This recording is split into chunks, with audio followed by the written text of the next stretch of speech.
Bienvenido, bienvenida al podcast de Playdrum.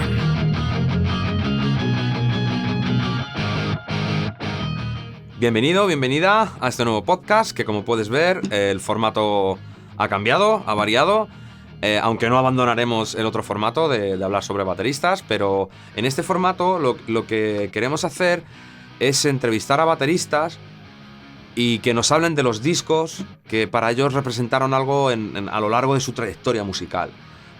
Aquel disco que le incitó a tocar la batería, o aquel disco que le hizo ver X técnica y le cambió el enfoque a la hora de estudiar, o simplemente al escuchar diferentes sonoridades se enfocó en temas de afinación. O sea, sacar información práctica a través de los discos que escuchamos todos.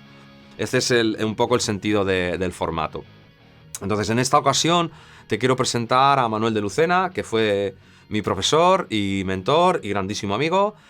Y nada, espero que disfrutes de la entrevista y te dejo con ella. Así que ya me irás contando. Chao. Pues bienvenidos, bienvenidas a este primer podcast en el que vamos a hablar de discos, de bateristas, con bateristas. Como su nombre indica, el nombre del podcast, que es Todo está en los discos.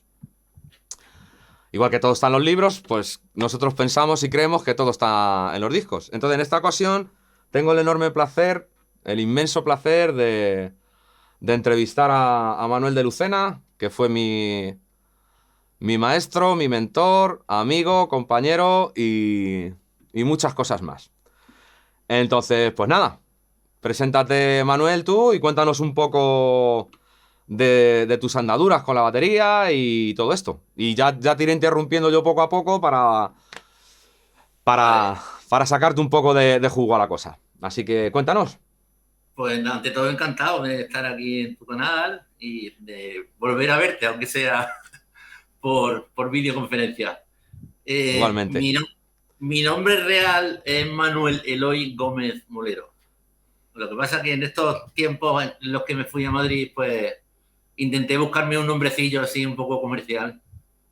Y gracias a Tino Di Geraldo, alias Faustino Fernández, pues me cambié el nombre por Manuel de Lucena.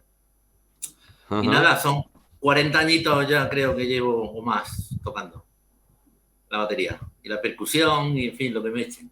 Uh-huh. Y eso es más o menos lo que he hecho toda la vida. Vale. Escucha, antes de ver de pasar al primer disco, me gustaría que nos comentaras qué te lleva.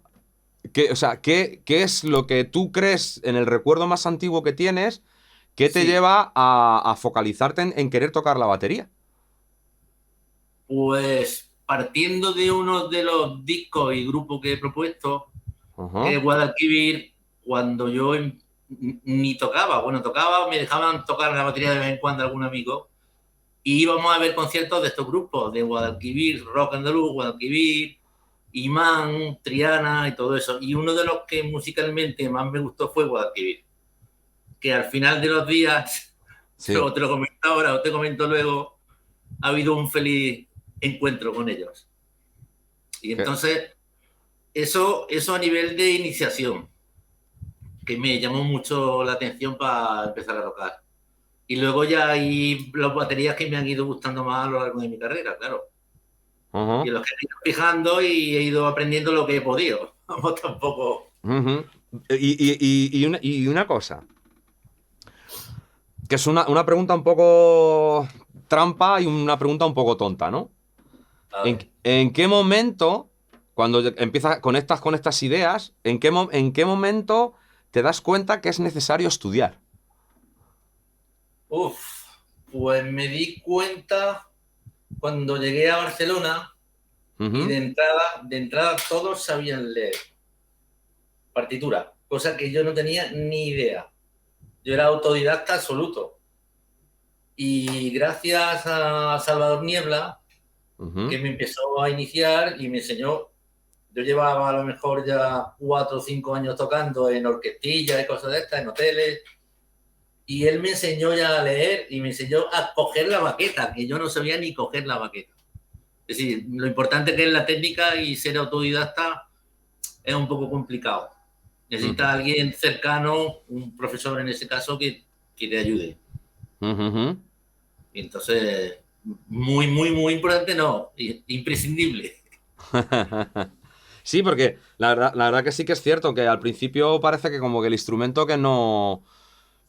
que es algo que que vas a empezar a tocarlo de por sí de forma natural y hasta que te encuentras con esa realidad, ¿no? Eso, y lo peor de todo es luego intentar corregir lo que has aprendido mal. Ya. Lo que tú has estado haciendo mal tanto tiempo, luego cuesta trabajo. Yo no sabía ni colocar los pies, los pedales bien, la distancia, no sé, un montón de problemas, pero era por eso. Y en mis tiempos, ahora hay un montón de vídeos y de cosas, ¿no? En nuestros tiempos no había nada. La gente se peleaba por un método de alguien que había traído de Estados Unidos, no había más. Y entonces, pues gracias a esto te sientes más cómodo, te desarrollas mejor y, hombre, y se aprende bastante más. Vale. Entonces, vamos a por el primer disco, ¿de acuerdo? Ver, En este caso, a mí me parece un disco interesantísimo. De hecho, yo recuerdo haberlo escuchado en tu casa bastantes veces este disco. es posible. ¿Y el disco es este? Hombre, Caricias, este es un batería... Yo tengo una duda, ¿es batería o baterista? Porque ya andamos siempre en ese juego... A ver, se supone... No sé, yo lo digo de diferentes formas, pero se supone que está piano, pianista, guitarra, guitarrista, ¿no? Baterista. Claro, sería... Porque nosotros no somos el instrumento. Pero siempre hemos dicho el batería de la banda Sí, el tal... batería de la... Ese Ese. Bueno, una pequeña duda existencial que tengo. Sí. Esto me llamó muchísimo la atención, porque a mí me ha gustado siempre mucho la música nahua, la música de Marruecos, de los países del sur. Y cuando lo vi la primera vez, la verdad me quedé alucinado la mezclaza que tenía. Antes había oído a la Orquesta Nacional de Marbés, en la que creo que él también fue batería, y me dejó un poco alucinado, pero ya en su disco en solitario, la mezcla de la música nahua y cómo la maneja él, una auténtica brutalidad. Vale, pues háblanos, porque yo sé que a ti te ha gustado mucho investigar en todos estos ritmos y todas estas ideas. Háblanos un poco de lo que nos estás hablando, que tú lo hablas con naturalidad, de la música nahua, pero te puedo asegurar que no es algo muy, muy, muy conocido y sé que rítmicamente es algo muy, muy rico. Entonces, dinos, por ejemplo, 3 claves que tú hayas sacado de escuchar esto. 3 claves. Yo lo resumiría casi en una que para mí es la más importante, y es la mezcla o el juego del 3 contra 2. Es decir, una parte funciona a 2 y otra funciona a 3. Y entonces esa mezcla es la bonita que que me gustó mucho de Carencias. Cómo puede ir funcionando a corchea, pero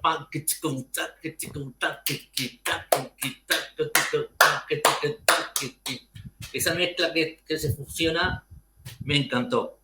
Y rítmicamente funciona de puta madre, ¿no? Sí, además es algo como como loop, como muy trance, ¿no? Todo agarran una idea y le dan vueltas con pequeñas variaciones, pero siempre con mucha movilidad rítmica, ¿no? Es que la música de agua se basa mucho en el trance. Son temas bastante de mucho desarrollo, simples en teoría, pero que en un principio no te dicen mucho, pero cuando llevan 1 minuto, 2 minutos funcionando, te meten en una película rítmica alucinante. Eso tiene mucha culpa los crackers o las cárcavas, que son una especie de castañuelas que tienen sobre todo en Marruecos, sobre todo, y que es lo que hace ese fondo, y eso monta un trance rítmico, un ostinato que me encanta. Si a eso le añades un batería con peso y fanquero jugando con eso, ahí tienes la caricia. Vale, Dime. Sí, entonces, llega este baterista, lo conoces a través de la Orquesta Nacional, como has comentado. Sí. Vale, entonces, en el momento que tú conectas con esta idea y con esta idea de crear patrones dentro de este tipo de música y demás, ¿qué se te ocurre abordar? Porque, claro, es como estás comentando, no había información, no había libros, era muy complejo. Entonces, vale, a mí me mola lo que está haciendo este baterista. Hmm. ¿Qué hago yo cuando voy a mi local y tengo mi batera? ¿Qué intentas imitar? Sobre todo el tomar con naturalidad el 3 contra 2. Que no choque, que ruede bien, que haya mucho groove ahí. Entonces, difícil, por ejemplo, bueno, a mí me resultó difícil el llevar Charles, por ejemplo, a corcheas pisado y ir jugando a 3 todo el rato. Se crea como una pequeña lucha, pero cuando funciona, entras tú mismo, entras en trance también, ¿no? A mí me encantó. Y a raíz de eso, que tiene parte de culpa Darin Ciad y otro, Richard Bona también, otro tipo de gente que hay por ahí, monté una banda que se llamó Syriac Syndicate, con muy buenos músicos de Madrid, de Venezuela, en fin, Gautama del Campo, Irving Méndez, había un montón de musicazos ahí. Y nos gustaba mucho este tipo de música. Sí, música étnica, música de raíz, pero con evolución. Y entonces, para mí este disco fue el descubrimiento, vamos. O sea, ponerte las canciones y tocar encima de ellas. Y sobre todo eso, te las ponía, intentaba sacarlo, intentaba transcribir lo que podía y a partir de esa idea pues ya jugabas tú. También hay una cierta relación con el flamenco, con los compases de tres, de bulería, de tangos, cosas de estas que funcionan muy bien, ¿no? Y entonces se mezclaba muy bien lo árabe con lo flamenco, que eso ya hoy en día es habitual, vamos. Sí, acuérdate cuando hicimos en la escuela, aquello que hicimos. Sí. Sí, pues ¿recuerdas cómo le... Además ese nombre me gustó mucho, cómo le llamamos a la idea aquella. ¿Tú recuerdas cómo le pusimos de nombre? Pues no me acuerdo ya.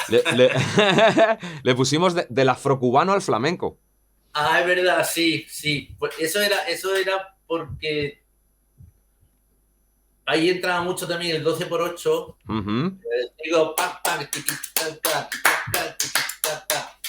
y entonces eso también lo intentamos fusionar con las bulerías y con los compases de tres del flamenco. Sí. Y entonces también entraba magnífico, vamos. Ajá. Sí. Además, recuerdo, yo tengo que tener todavía por ahí algún CD de lo que hicimos de aquello. Vale, y ahora, entonces, teniendo este disco, sí, recomiéndanos una idea rítmica relacionada con esto que tú aprendiste de todo esto.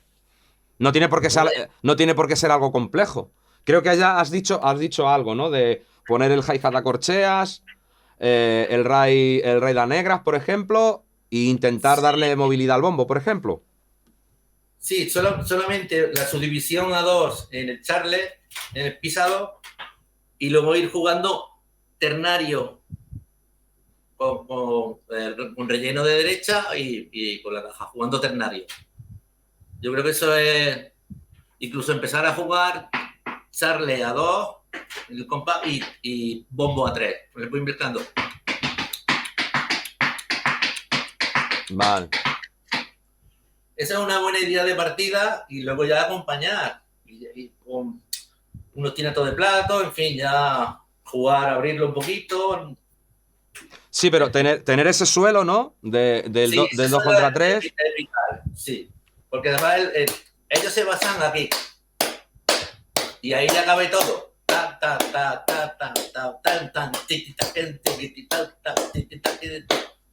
Entonces eso funciona muy bien.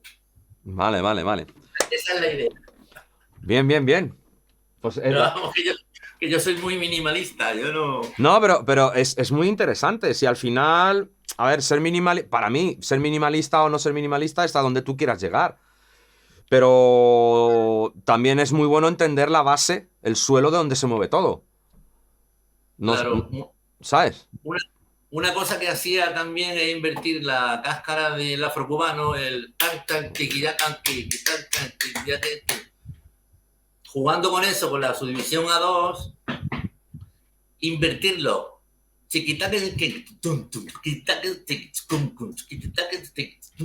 Y eso ya llegué a oírlo en músicos marroquíes. Esa mezcla afro, pero con la cáscara invertida. Invertida, ¿no? Sí, entonces eso me encantó, esos juegos. Aparte luego, porque también la batería en estos casos lo que hace mucho es sustituir a la percusión. Uh-huh. En ese caso, cuando metes un tom o metes, lo que hace es sustituir un bendil, a lo mejor un tambor textor, y cuando metes pues, una campana de raíz, está sustituyendo las castañuelas, en fin, son todo, igual que los latinos, la campana también sirve para sustituir a otros elementos de música latina. Sí. Entiendo. Y en torno a eso que has comentado, ¿se te ocurrió a ti primero? A ver, se te ocurrió a ti. ¿Tú tuviste la iniciativa primero de decir, vale, voy a darle la vuelta a la clave?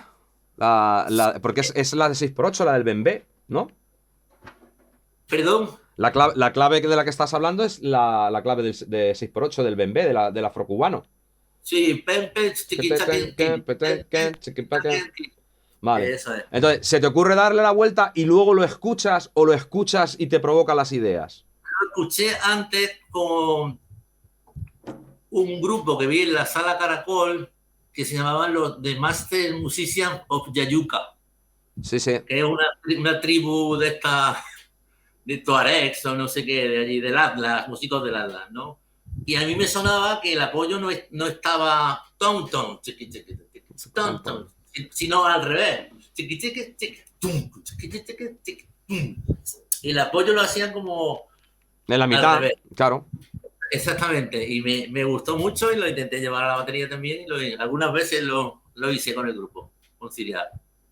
Qué bueno, me encantó. Qué bueno. Sí, eso fue, algo saqué, por lo menos. No, sí, a ver, lo interesante para mí de estas ideas es eso, y hay muchas veces que tampoco somos conscientes del impacto que genera un disco. Te llega un disco y parece como que simplemente te gustan las canciones, pero cuando te pones a rascar un poco te das cuenta que mucho porcentaje de lo que eres como músico está incorporado a través de esos discos. Porque te incita a investigar, te incita a comprender, ¿no? Sí, además una de las cosas que me gustó mucho de este disco también fue como si era simple, luego doblaban, cómo desdoblaban otra vez, cómo los ritmos crecían. Eso también me gustó mucho, el doblar y desdoblar. Vale, explica.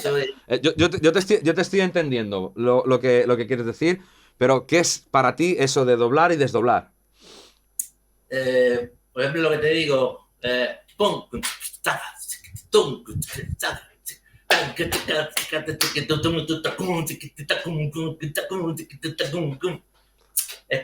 como meten más presión y dobla, realmente doblar. Uh-huh. Si te apoyas en un 4 o en un 3, luego vas 2-4.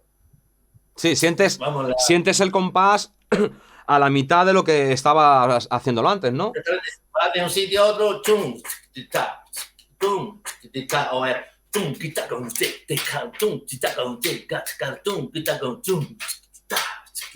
Vale. Esa jugada. Vale.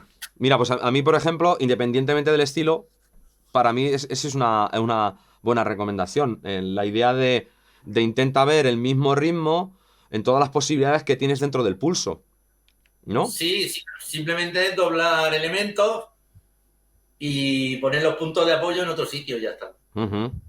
No tiene tampoco mucho misterio. Vale, pues vamos a por otro disco. A ver. Como no sabes lo que vamos a poner... Que me está revolviendo la memoria. Eso bueno. Vale, pues vamos a por este disco. Hombre, mis primos de King Crimson, buena gente. Vale, ¿por qué este disco de King Crimson y no otros de King Crimson? Este disco lo he cogido un poco al azar, ¿eh? Porque para mí King Crimson son muchísimos discos.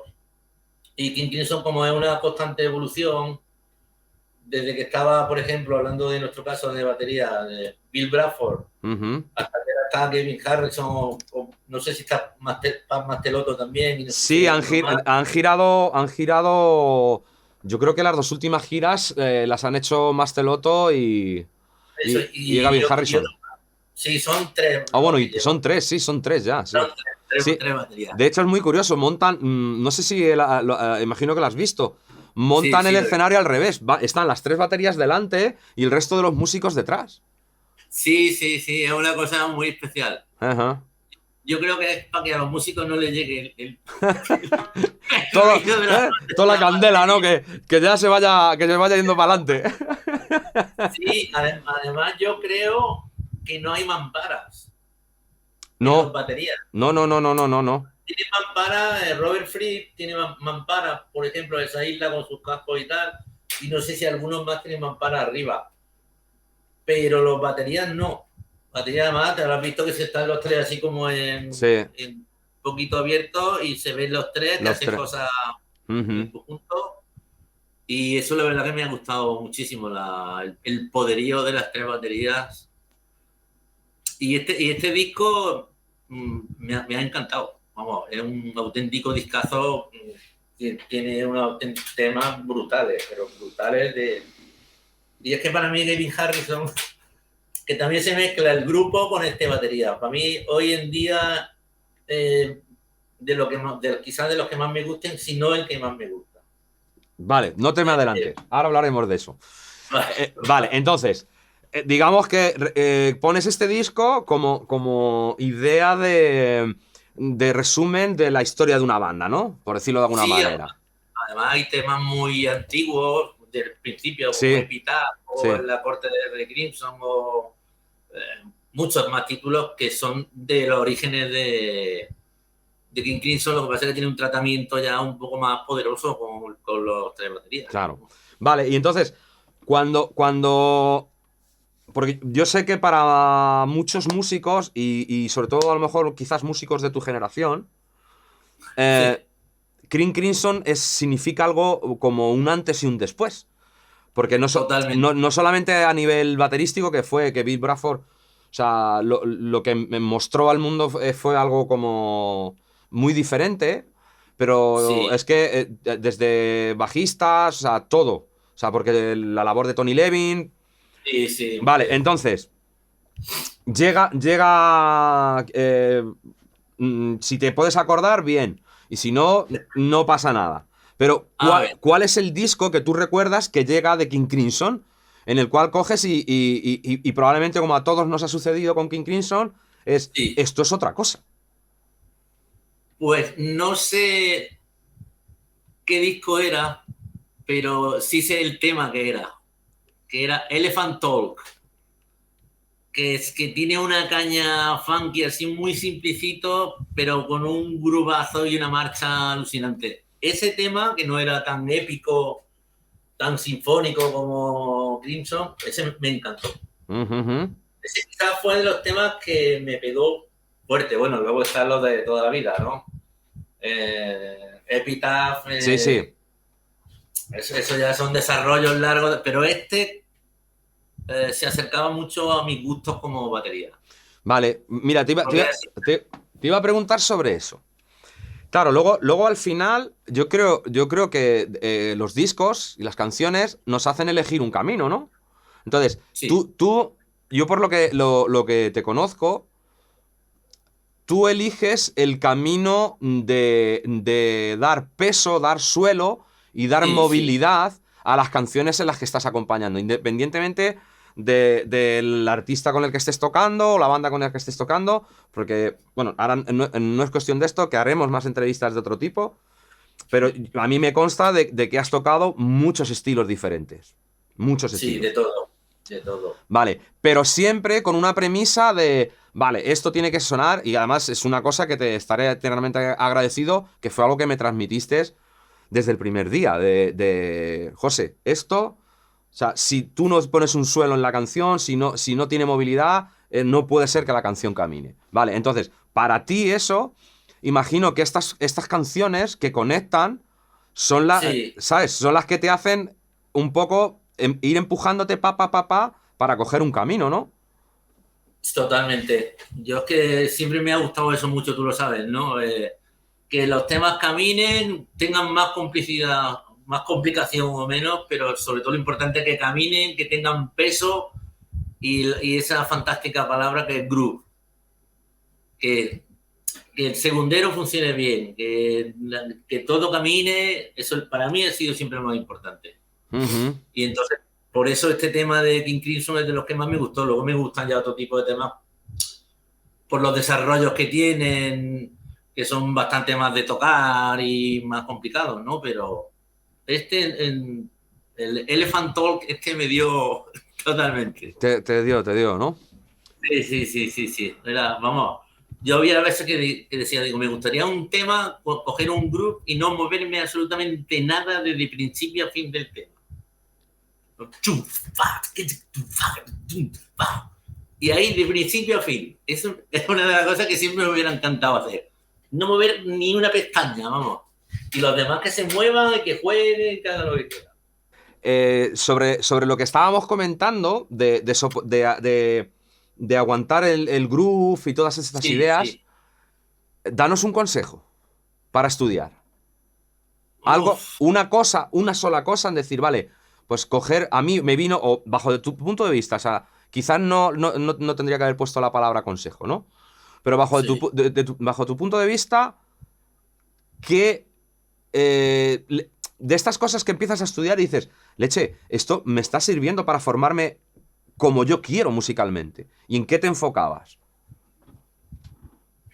Hombre, yo qué sé, yo siempre me he enfocado en tener un buen equilibrio entre bombo, caja y charles, la compensación. Y luego lo que te digo, muy de obstinato, aguantar groove e intentar no moverse. Eso, un buen ejercicio sería 5 minutos, bombo 1-3, caja 2-4 y acorchear en el charlet. Y para adelante. Y para adelante e intentar sacarle eso que le sacan el trance ese. Cuando en un principio sí va bien, no va, y de pronto ves que va perfecto, va flotando. Y sin ninguna ganas de salir a hacer un fill ni a hacer absolutamente nada. Y pensar en el equilibrio y en el peso. Eso para mí sería un muy buen ejercicio. Vale, pues mira qué curioso que se supone de un disco que es algo más complejo, estructuras rítmicas más complejas, hemos sacado una idea de tocar sencillo. Sí. Vamos, sencillo, que no es tocar sencillo, que yo creo que hay como una confusión, ¿no? De tocar, una cosa es que suene sencillo y otra cosa es que sea sencillo de tocar. Eso, ¿no? Pero yo me estaba refiriendo más que todo al tema que te comenté antes de Elephant Talk. Uh-huh. ¿Qué es eso? Es el aguantar el grupo ahí, todos tocando, todo funcionando y el batería perfectamente en el sitio. Luego, evidentemente, en este disco hay ya temas que los tres se salen y empiezan a hacer barbaridades. Vamos, aparte que son tres excelentísimos músicos con batería. Uh-huh. Claro. Y es normal, porque por eso están ahí, porque tienen que tocar ciertas cosas. Tienen que tocar ciertas cosas, claro. Sí. Además, no sé si es este disco u otro, que hay una intro muy bonita de campanas. Es que hace tiempo que no lo oigo. Que están solamente que lo abren los tres baterías. Creo que es este.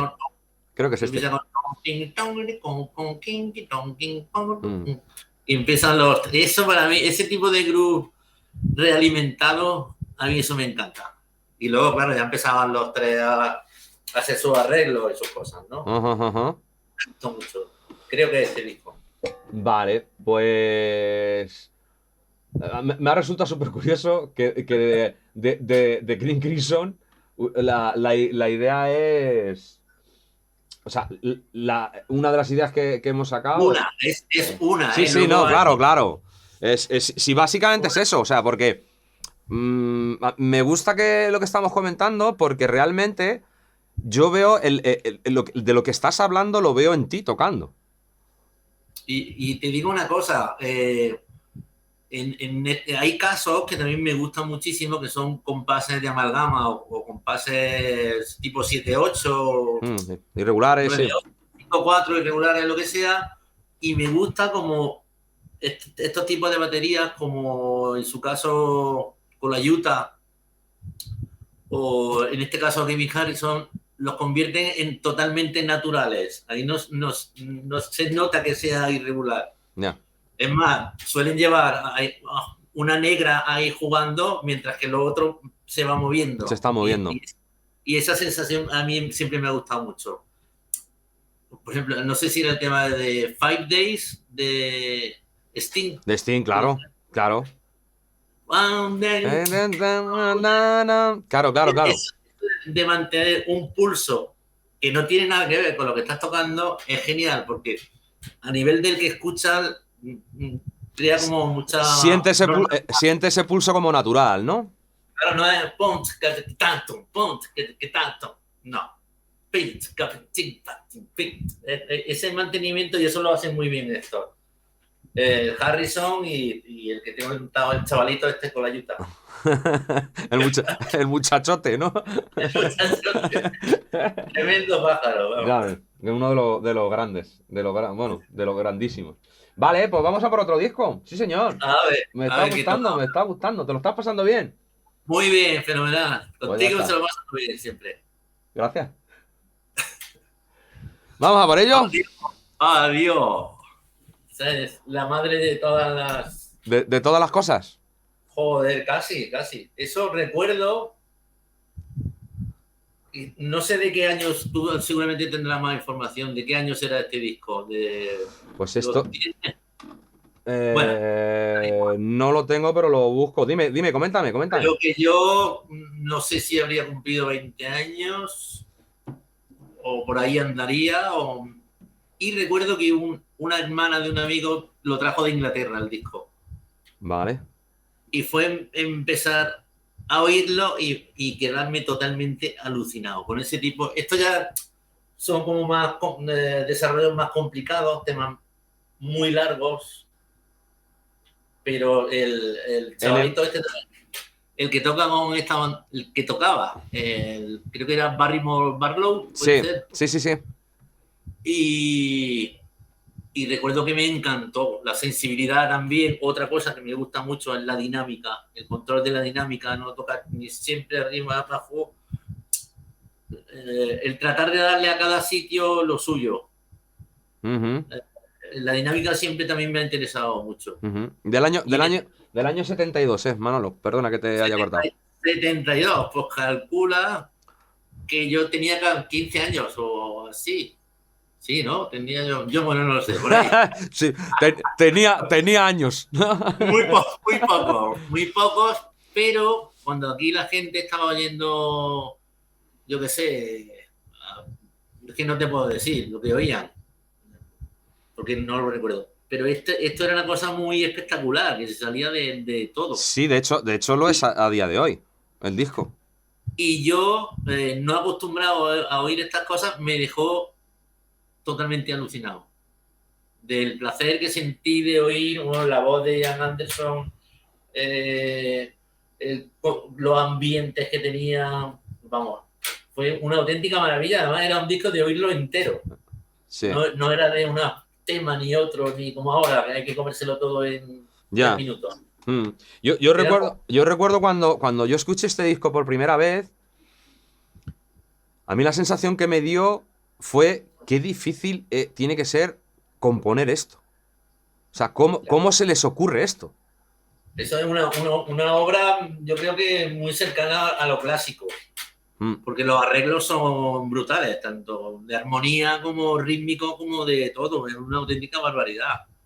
Y los ambientes que hacen, bueno, y la energía que transmiten también. Sí, y luego también el tema no lo recuerdo ahora, pero el tema que hay como una especie de solo que empieza con el timbal y la caja. Empieza súper deprisa y van sonando cosas por encima que desaparecen y es como... Es como... Vale, y entonces de aquí, tú cuando escuchaste este disco, ¿tú ya tenías en la mentalidad tocar la batería? ¿Te gustaba? ¿Te llamaba la atención? ¿O no? Yo creo que no. Me suena de haber empezado con 17, bueno, empezar, que ir a ver amigos que tenían una orquesta o algo y que me dejaran sentarme en la batería mientras yo descansaba un ratillo, yo pegar allí 4 palos, no. Ajá. Yo hasta los 20 o por ahí no empecé un poquito a tocar con otro tipo de música, siempre autodidacta. Yo hasta los 26 años fui autodidacta. Y también empecé muy tarde, pero bueno, mejor empezar tarde que no empezar. Sí, no, o sea, ¿qué me vas a contar a mí? Eso era así. El día que mi padre tenía que ir a firmar para entrar en un banco y se enteró que no fui, ese día yo creo que ha sido la mejor decisión de mi vida. A pesar de que estuvo mi padre sin hablarme bastante tiempo. Pero... A ver. Si lo puedes desarrollar, desarróllalo un poquito. No, nada, que yo ya empezaba mis escarceos, como a tocar con grupitos, aquí por la zona, en pueblo del lado, tal. Y mi padre vio que no tenía futuro como estudiante y me buscó para que me metiera en un banco. Un amigo suyo le debía un favor, no sé qué quiere. Pues, mi padre no pedía un favor ni a tiro. Bueno, mi hijo, tal, a ver. Bueno, vale, que venga, que solamente que firme, entrará de botones o de lo que sea, pero ya entra en el banco. Y mi padre en ese momento tuvo que ir a Madrid, fue un par de días y cuando volvió me preguntó que cómo había ido el examen. Y le dije que no me había presentado. Decidí que no era lo que yo quería.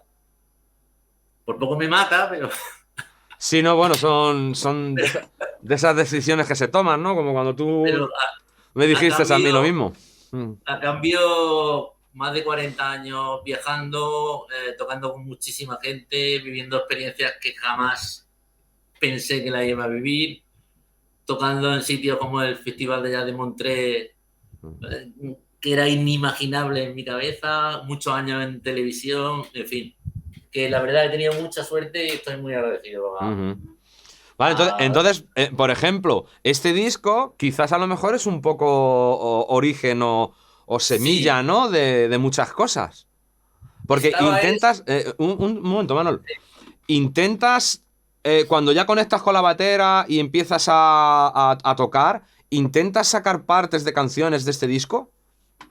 No, totalmente, solamente para mi cabeza. No, yo te lo podía cantar. Que esa es una cosa que no he desarrollado nunca, pero siempre he tenido muy buena memoria. Yo me sabía los temas de este disco, por ejemplo, de cabo a rabo, entero, te lo cantaba. El solo y todo, te lo cantaba. Pero luego, claro, técnicamente yo, la batería de contacto, es que no tenía ni idea de cómo mover los brazos. Que no. Hombre, seguramente que al cabo del tiempo me han servido, porque es un archivo que queda en la cabeza. Sí, claro. Y en algún momento sale y para algo sirve, ¿no? Pero fue más que todo como información y como decir, esto es lo que quiero yo. Ojalá tocara en un grupo como esto. Y en esos tiempos también había un tema que se llamaba Papa Was a Rolling Stone. No sé si te suena. Sí. Y ese fue otro que también se quedó en mi cabeza porque yo no tocaba y era más en la onda de lo que he sido yo después, de groove y de acompañamiento. Sí, porque además el disco de Jethro Tull... Temptation era el grupo. Ajá, sí. El disco este de Jethro Tull es un poco una locura. O sea, es muy... Sí, totalmente. Los arreglos son... Es muy complejo de aprenderte un disco como este. Sí, o sea, pues yo te lo tarareaba entero. Bueno, como ese, como algunos de Pink Floyd o como muchos que veía. Pues mira, a mí se me ocurre que es buena idea ¿Tú crees que ahora mismo... Esto si quieres que lo contestas, si no, ¿vale? ¿Tú crees que ahora mismo hay esa parte de enamoramiento de lo que hace el instrumentista en toda la faceta de la canción? ¿O solamente se busca un poco más el virtuosismo momentáneo? Yo creo que se está abusando hoy en día, ¿te refieres hoy en día de cómo Sí, funciona la gente? hoy en día, hoy en día. Yo creo que vende mucho lo quiere vender el virtuosismo, el deportista batería, o el deportista baterista. Y a mí particularmente yo siempre me ha gustado más el tener buen gusto, acompañar bien, cuando tienes tu momento lo tienes, pero el overplay, el sobretocar ahí, mira cómo tocó, no me gusta absolutamente nada. Ujú. Sí, porque además, yo opino lo mismo que tú. Pero además es que este tipo de disco, por ejemplo, que tenemos ahora, que estamos hablando de él, es gente muy virtuosa. Muy virtuosa. Pero a la par, son extremadamente musicales. Sí, muy finos, todos muy O finos, si sea, te das todo cuenta. está pensado no para lucirse el músico individualmente, sino que aporta a la canción. Y claro, Sí, si lo haces con virtuosismo, lo elevas, ¿no? Pero no pensado desde el ego del instrumentista. yo de este disco la verdad que me dejó totalmente flipado. Y la labor de Barrymore Barlow de vez en cuando parece un batería de una banda militar, haciendo esos pasajes que tiene tan bonitos, tan abajo, tan Sí. sin sobretocar. Otras veces se sale por allí, en fin, muy, muy, muy bueno. Muchos adornos, los colores también me han gustado mucho en la batería. Siempre he llevado tonterías de campanitas, de cositas, de efectos, en fin. Vale, y si tuvieses que decir una idea para estudiar relacionada con este disco, ¿qué dirías? Lo primero que se te venga a la cabeza. Uy, pues la verdad que no sé, que lo oigan por lo menos y que vean el concepto que había antes de una obra entera, lo que se llaman discos conceptuales, Conceptuales. una obra entera de este disco. Y luego que saquen sus conclusiones cada una, es que es muy complicado. Una conclusión sí que sacaría es que son muy importantes los rudimentos, por Bien. ejemplo. Porque hay un trabajo de caja que se ve muchísimo de batería y ahí se notan muchísimo los rudimentos. Entonces, eso es una cosa importante que todo el mundo lo asumiera como necesario y obligatorio. Vale, pues ya tenemos una idea. Muy bien, muy bien, muy bien. Algo Vamos es algo. a ver. Vamos a por otro. Vamos allá. Hemos hecho primero, segundo, tercero. Vamos ahí. Adiós. ¡Adiós! Esto ya fue la bomba. Esto fue la Que, bomba. que ya te lo he dicho alguna vez. Que mira que te di yo la vara con esto. Sí, sí, sí. Para mí, en un principio eran muy duros, hasta que lo oí, porque yo el heavy metal y las cosas así, demasiada caña, no me han gustado nunca. Pero cuando oí en profundidad a Porcupine, ya vi que era otra cosa. Y había mucha técnica, había mucho gusto y temazos, que hay uno de ellos sí lo saqué para algunas demos que hice hace algunos años. Ujú. Evidentemente, ¿cuál sería? O sea, ¿cuál sacaría yo? ¿Cuál has sacado? The Sound of Music. Ah, el Musak. Sí, sí, pedazo de tema. Eso, Vale, y aquí, ¿qué ves que cambia en tu manera de ver, no la batería, ¿no? Pero como un baterista al que llegas bastante más tarde que el resto, habiendo pasado evidentemente por los que hemos pasado todos, desde Colaiuta, Steve Gadd, Weckl, bueno, Steve Smith, o sea, bestias, mastodontes de la batería, que no hay nada que sí. decir, nada más que alabarlos todos los días desde que uno se levanta. ¿Y qué sucede con Gavin Harrison para que suceda esto? Para que digas, ahora mismo para mí este es el tipo. ¿Qué te A aporta? mí, el tratamiento que le dio al tema este de Sound of Music, que no sé si es un 7x8 es o qué es. Es 7x8, sí. 7x8.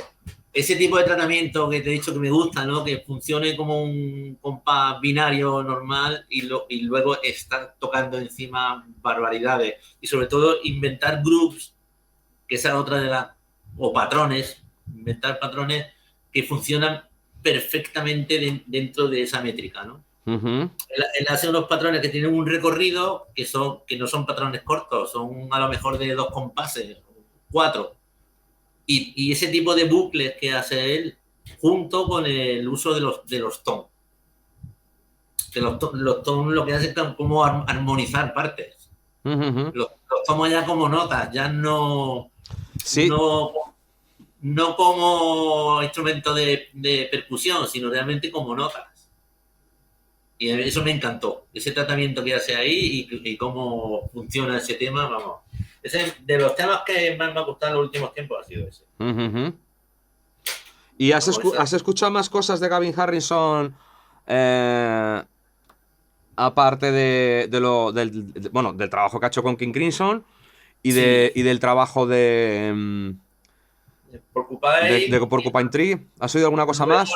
Luego lo he oído él con su proyecto solitario, el del Polygraph, creo que es.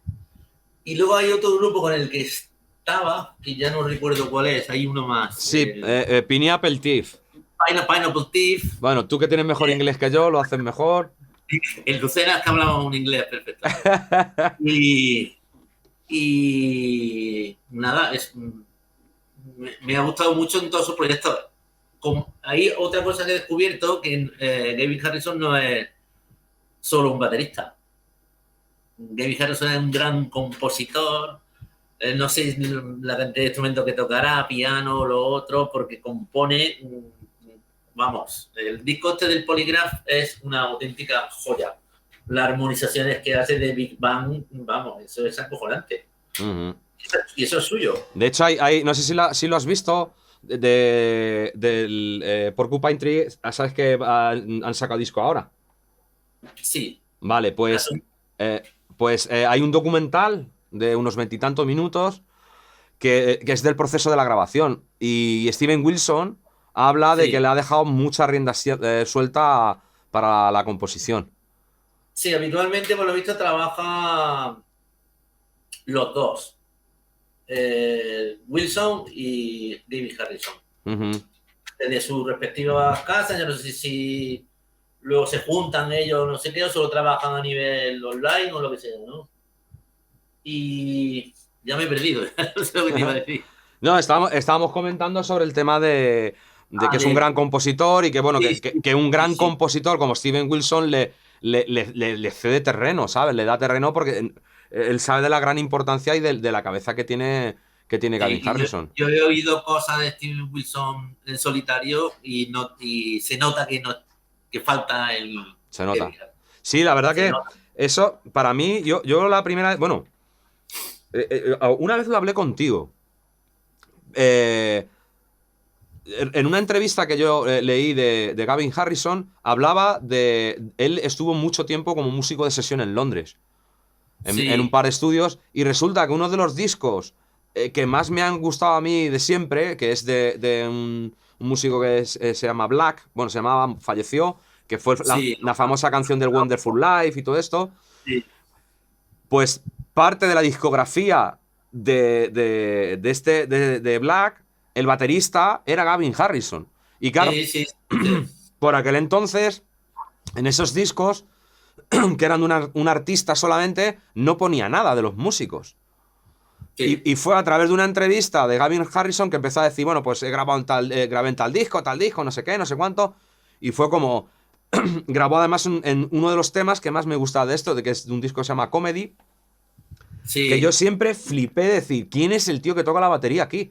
Por lo bien que suena, lo nítido que suena. Y hay un break en la canción que es como...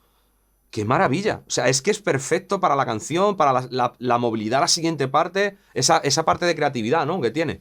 Que es como una fuente inagotable. Es muy exigente David Harrison. Y todo lo que hace es que va perfecto. Parece que es justo lo que tenía que ir ahí. Sí. Ni más ni menos.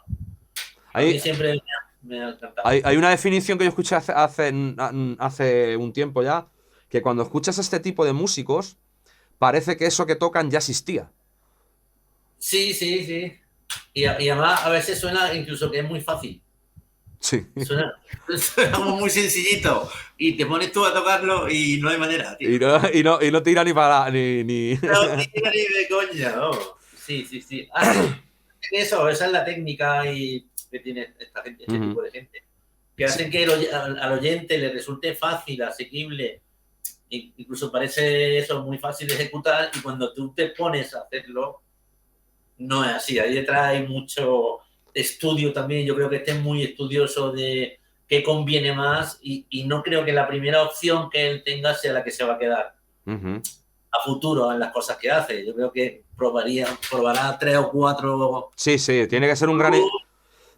Tiene que ser un gran investigador en su casa cuando esté trabajando y probará diferentes cosas, buscándose... Y trabajará mucho con loops y mira cómo interactúan, porque sí. Sí, pero mira, por ejemplo, una cosa positiva, ¿no? Por poner de este baterista que estamos hablando, es evidente que es un baterista que podría tocar lo que quisiese, porque técnicamente tiene una técnica grandísima, pero siempre busca lo mejor para la canción. Sí, sí. Es lo que te he contado antes, que parece que es esa la batería que tiene que ir. Claro. No hay un solo golpe de una canción de Gavin Harrison que diga, bueno, pues aquí. No. Es todo. Todos los breaks que hace, todo. De hecho, mira, hay una cosa. Cuando me mandaste este disco para hablar, hay una cosa que me gustaría. No sé si lo conoces. Que Gavin Harrison, unos años atrás, bueno, tiene varios métodos hechos. Sí. Y hay uno que es el Rhythm Illusion. Ilusiones rítmicas. Sí.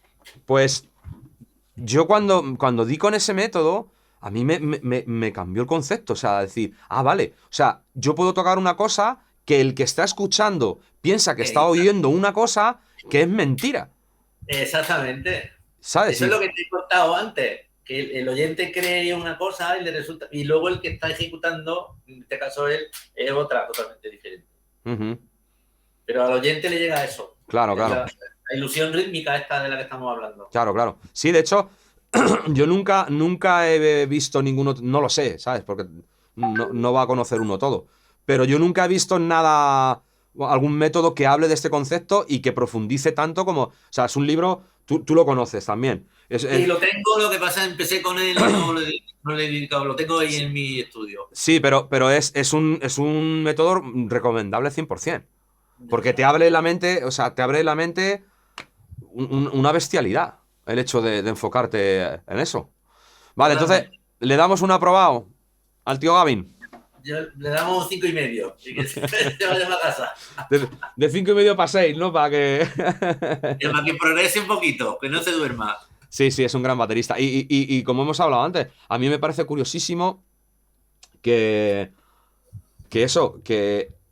hayas dado la vuelta por muchos músicos, que podíamos nombrar cientos de ellos, y al final un baterista relativamente nuevo, porque no es nuevo, Sí, ¿sabes? no es nuevo. Sea como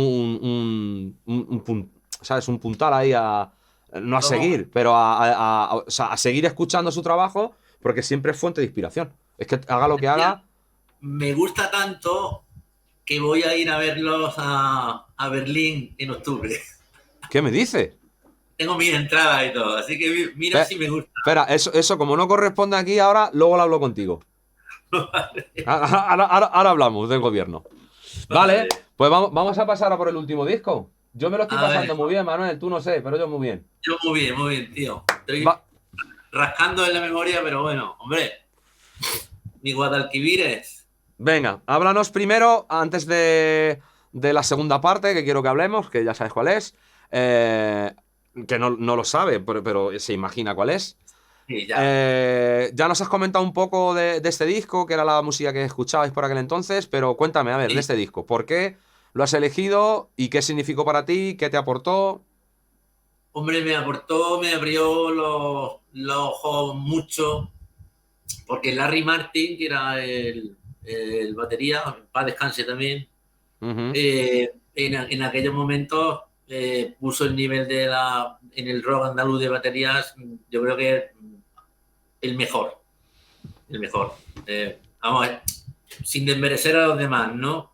Pero en ese momento estaba Triana con Telepalacios, estaba Imán, que ahora no recuerdo quién era la batería, estaba Kai, en fin, todos estos eran los grupos que funcionaban y para mí, vamos, y recuerdo ir a varios conciertos a verlos y quedarme alucinado con Larry. Y yo en ese momento también estaba como empezandillo. Empezandillo, yo creo que todavía no tenía batería. Con eso te lo digo todo. Ya. Sí, la verdad, la verdad que es sorprendente este disco, lo bien ejecutado que está. Todo, ¿no? Todo. Pero ya hablando de nuestro instrumento, es a nivel de baterías que está muy bien ejecutado. O sea, podría ser perfectamente un baterista de un disco de Jethro Tull, como hemos hablado antes. Sí, muy bien ejecutado. Y una cosa que me gusta mucho es también la fusión que hay con el flamenco. Que suena atópico lo de rock andaluz, pero es que aquí tocaban bulerías. Sí. Directamente hay bulerías con acordes rockeros. Sí, y mucho 3 y mucho 6, que eso quizás la leyenda del tiempo de Camarón fue no de las primeras cosas, pero quizás la más importante de la apartación de batería tocando flamenco. Pero que estos chicos ya lo hacían. Entonces eso me dejó muy alucinado también, porque, vamos, yo soy cordobés, soy lucentino y el flamenco forma parte de mi vida desde pequeño, vamos. Y es más, cada vez estoy más metido en esa dinámica del flamenco. Me ha gustado. Claro, y el hecho, ¿vale? Entonces, ¿cómo percibes? Ay, voy a ponerme así. ¿Cómo percibes a alguien que es conocedor del mundo del flamenco porque le toca vivirlo por donde le ha tocado vivir y nacer, Sí. por decirlo de alguna manera? ¿Qué es lo que sucede cuando uno escucha una bulería tocada con una batería y a modo más de como si fuese una banda de rock? Sí. Entonces, ese cambio que hay, ¿a qué te incita como músico luego con el tiempo? Hombre, yo de entrada jugar mucho con ese tipo de compases. Con compases de bulerías, compases de tanguillos, compases... Y acoplarlo a la batería. Eso es lo que te digo que ha hecho Karim Ziad en el disco que hemos hecho mención anteriormente con la música nahua. Él ha acoplado lo que hacen las palmas y los craques estos y lo ha llevado a la batería. Pues aquí lo que hace a veces la guitarra rasgada y las palmas por bulería a la batería también. Y entonces eso me quedó muy flipado y además que sonara bien y que funcionara. Porque lo que no puedes hacer en una bulería y ahí eso no está ahí en ese disco de Guadalquivir. Ahí hay una cosa que funciona, que se mueve a 3, a 6, que apoya en los cierres, pero que habitualmente lo que hace es caminar muy flamenco. Sí. Entonces eso me gustó muchísimo de Larry. Que Larry luego sería un gran baterista de jazz. Sí, claro, Larry Martin. Claro. Larry Martin Band, que creó el su grupo y se apuntaba a manera y aquí ya tocaba muy bien, ¿no? De hecho, recuerdo, fuimos a verle tocar al auditorio de Colón, debajo de... Sí, empezamos a verlo. Fuimos a verlo. Yo me hice amigo de él, además. Nos conocimos, nos caímos bien y me encantó. Una gran persona. Bueno. Y nada, eso, la fusión esa que lograron batería con el flamenco me gustó mucho. Sin que se notara que era muy flamenco, porque los discos de Guadalquivir, si te das cuenta, Mangli rockeando, el saxo tirando por aquí, por el ontivero, el otro por otro lado. Pero vamos, que el concepto funcionó muy bien y se engranó muy bien y funcionaba. Sonaba, vamos. Igual, este disco, digamos, también pertenece a... Porque por tiempo tiene que ser más o menos como el de Jethro Tull, ¿no? Pues yo creo que te voy a decir, 42 años, creo. Hace. ¿De este disco? O sea, que lo tienes bien marcado. Entonces, si aquí no tocabas, imagino que este disco es otro de los que te empuja a decir, yo quiero eso.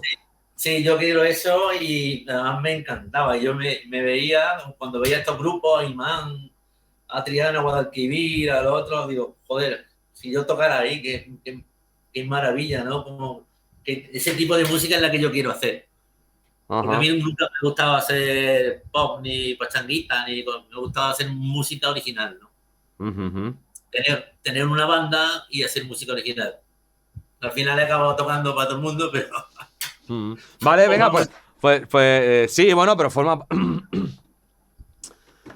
Eso también, yo para mí pertenece a algo que está dentro del país, ¿no? Que es muy difícil como músico poder vivir como músico Sí, con de algo. la creación. Entonces en muchas ocasiones estamos abocados a eso. Que no quiere decir que sea malo, al revés. No, Si, no, no, no, si no. el, Y yo he disfrutado mucho acompañando artistas y haciendo otro tipo de trabajos.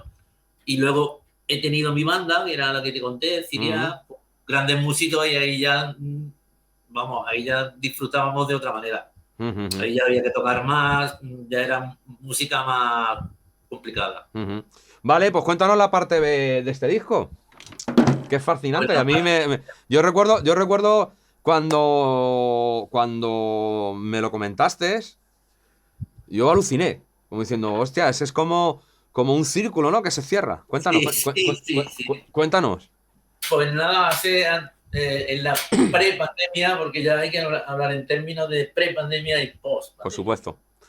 Pues en la pre-pandemia estaba yo de estos poquitos días que disponía en verano de vacaciones, estaba en Marbella, no sé si estaba en la playa incluso, y me suena el teléfono. Hola Manuel, sí, sí, soy yo, tal. Mira que soy el Manglis, el guitarrista de Guadalquivir. Que mira, que he pensado en ti, porque nos conocimos en Madrid, estando yo en Madrid, en algunas noches de salir a ver conciertos o algo coincidimos, y también con cosas de las GAE, en fin, Ujú. en varios sitios. Hicimos buenas migas y total, que se acordó de mí por lo que fuese, y me dijo que sí quería meterme con ellos. Hacer la gira del año 2019 sería, o 18 o algo de eso. La del 19 creo que era. La del- Que era el 40 aniversario, por eso lo tengo claro, que era el 40 aniversario del disco. Y entonces yo por poco me da un pasmo, digo, pero si yo eso, y además era como para tocar en 12 no sé dónde, y luego, bueno, los nervios se me iban a salir por la, la impresión, la responsabilidad, y que el momento no era que te pillaba en tu local estudiando, es que estaba de vacaciones desconectando.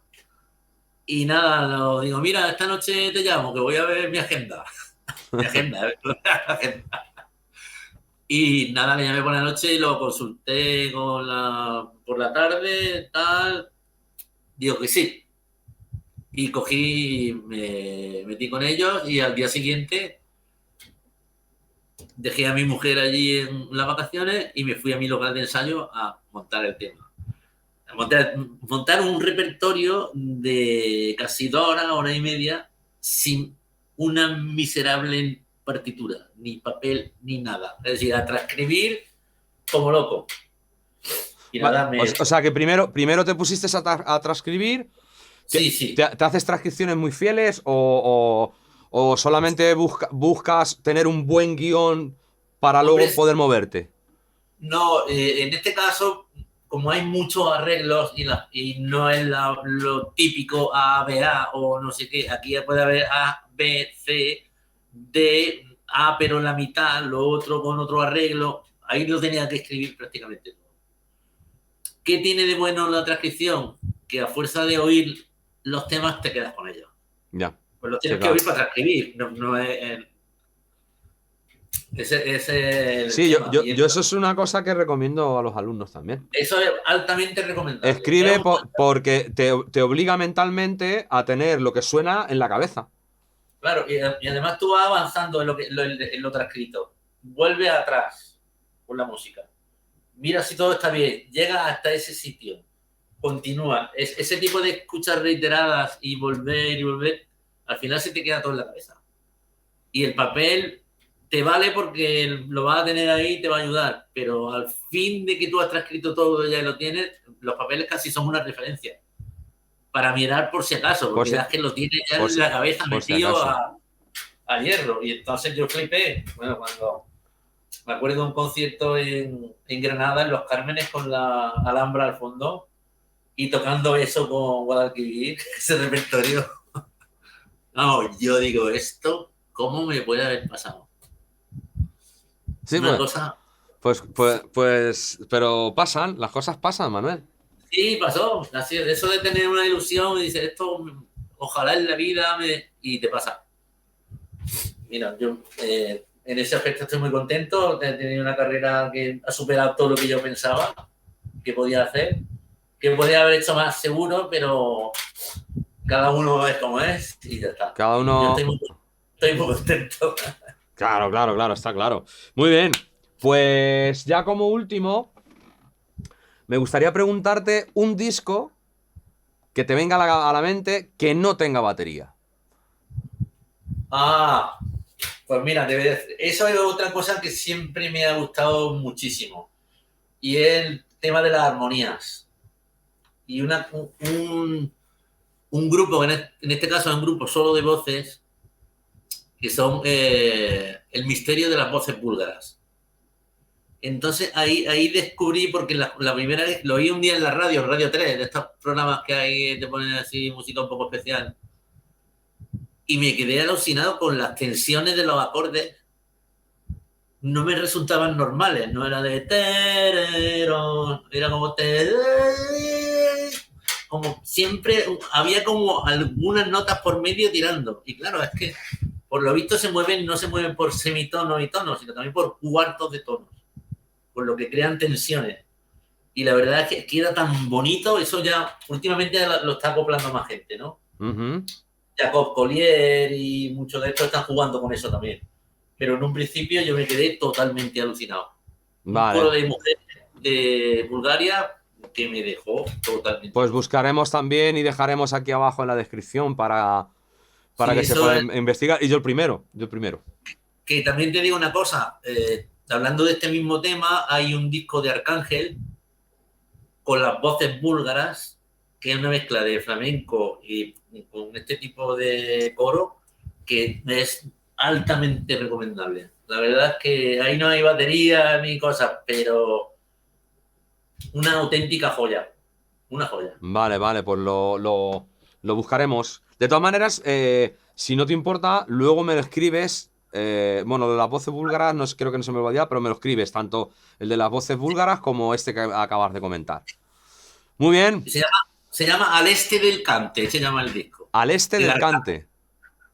Claro, que son del este. Claro, no, que si lo estaba pensando, qué bueno. Al Este del Cante, qué bueno. Es alucinante cómo mezcla el tema flamenco con las voces búlgaras. Ya lo verás. Tomás, te lo mando. Sí, mándamelo, porque luego también para dejarlo para que la gente también le pueda echar una escuchada. Pues muy Perfecto. bien, Manuel. Ha sido un placer enorme. Igualmente, querido amigo. Poder charlar de discos, de discos de tu vida, y espero que te lo hayas pasado bien. Muy bien. ¿Sí? Encantadísimo. ¿Has disfrutado? Cuando dé la vuelta otra vez, me vuelve a llamar. cuando ya haya pasado todos. Claro, luego tenemos que hacer la ronda de los peores discos de tu vida. Vale, perfecto. Aquel que te lo pusiste y lo dijiste. ¡Ah! Nunca más. Quita esto. Nunca más. Vale, pues mil gracias, agradecido, y darte las gracias de parte de Playdrum por haber estado aquí. Y nada, nos vemos en la siguiente. Nos vemos. Chao.